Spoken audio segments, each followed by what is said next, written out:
Hello friends, আমার নতুন একটি মিনি ব্লগে তোমাদের জানাই অনেক অনেক ওয়েলকাম। আশা করছি তোমরা সকলে খুব ভালো আছো আর আমিও ভালো আছি। তো আজ আমরা চলে এসেছি দুর্গাপুর।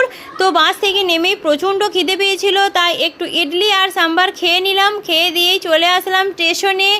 এসেই দেখি ট্রেন দাঁড়িয়ে আছে, তো ঝটাপট উঠে পড়লাম ট্রেনে।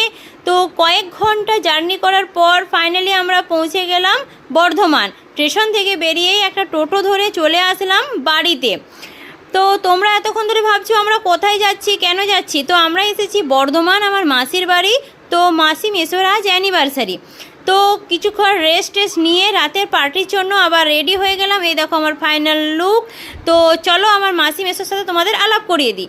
তো এই দেখো আমার মাসি আর মেসো।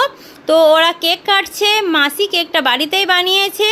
তো আমরা ওখানে একটু কেকটা খেয়ে নিলাম। কেকটা খেতে খুবই টেস্টি হয়েছিল। তো তারপরই চলে এলাম ডিনার করতে।